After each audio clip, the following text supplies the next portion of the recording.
So what we're about to dive into is this incredible cosmic drama, a real philosophical showdown, pulled straight from an ancient text.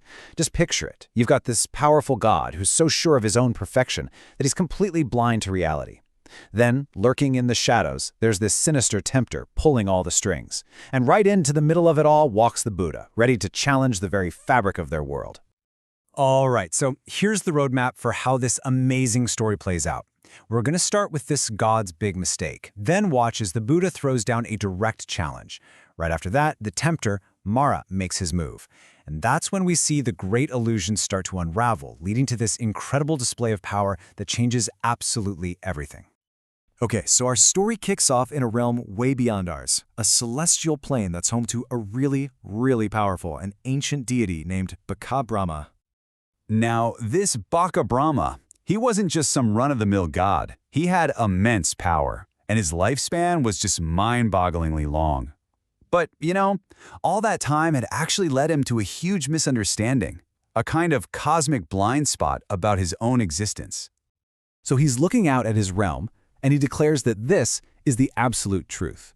In his mind, this was it, the peak, a perfect, unchanging, eternal state. He was totally convinced there was nothing beyond it, no higher escape possible. It's kind of the ultimate version of thinking, this is just how things are and it's how they're always going to be. The text has a specific Pali word for this kind of thinking, ditti. And it's not just an opinion, it's a fixed view, a belief that's basically set in concrete. So Brahmā isn't just a little mistaken, he's desperately clinging to a really dangerous idea, mistaking something that's totally temporary for something that's truly eternal.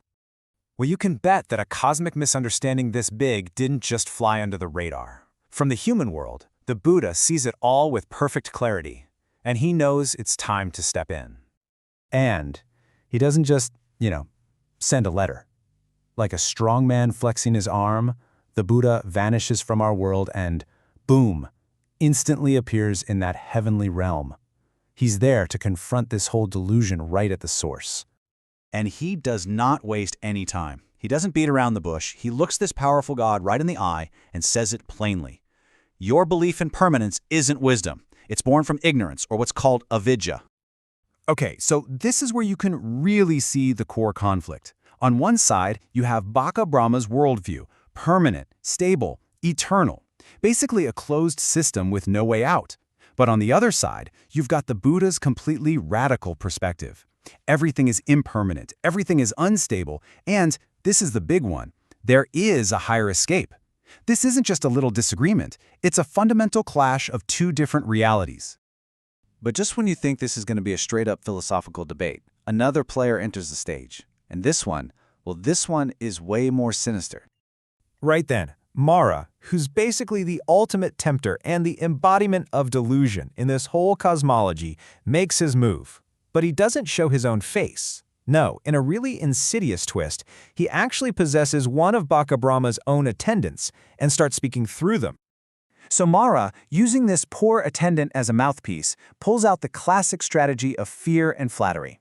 First, he butters up Bagala, calling him the great, all-powerful creator.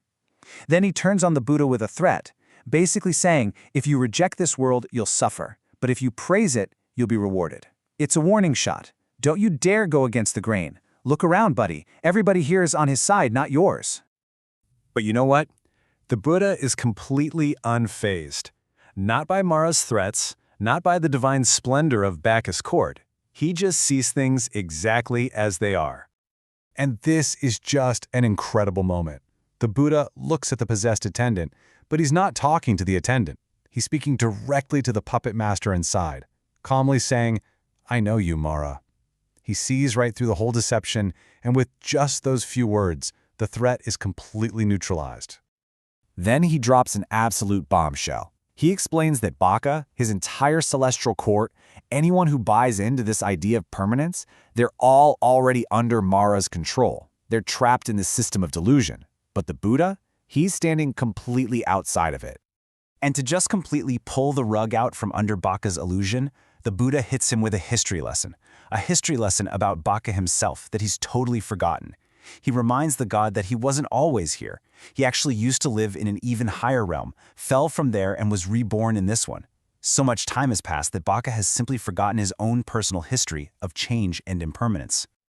So at this point, the talking is over. It's no longer just a war of words. It's about to become a direct contest of supernatural power. The gloves are off. So Baka, trying to prove he's the one in charge, puffs out his chest and declares, "I will vanish from your sight." But no matter how hard he tries, the Buddha can still see him. It's a little embarrassing, really. Then the Buddha just calmly says, "All right, now I will disappear from you."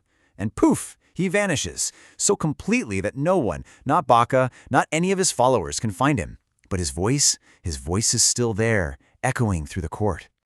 And from this invisible state, this empty space where he used to be, the Buddha delivers the absolute heart of his teaching. He explains that the source of his freedom is his complete non-attachment. He sees the danger and the instability in any kind of existence, so he doesn't cling to any of it. I mean, can you just picture the scene? You can almost hear the pin drop.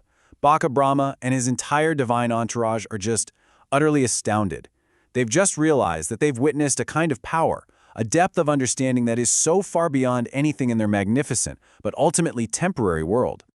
Seeing that he's completely lost the debate, Mara tries one last really subtle tactic. He pops up again and says, "Look, if you're so enlightened, just enjoy your peace. Don't teach others, don't bother getting involved. Why risk it?" It's a really sly temptation, a pull towards a kind of selfish, solitary enlightenment. But the Buddha's answer is absolute. He shuts Mara down completely, explaining that his liberation is final. It doesn't matter if he teaches out of compassion or stays silent. His inner peace is unshakable. And he uses this incredible image. He's like a palm tree that's been cut down at the stump. It simply can't grow again. His cycle of rebirth is over, done. And that's where this ancient drama ends. A god's reality was shattered, a powerful illusion was broken. But the story leaves us with a question that's just as relevant today as it was back then. What about us? In our own lives, our careers, our relationships, our identities, what are the illusions of permanence that we cling to? What are the things we treat as stable and eternal, when maybe, just maybe, they're all part of a magnificent but passing show?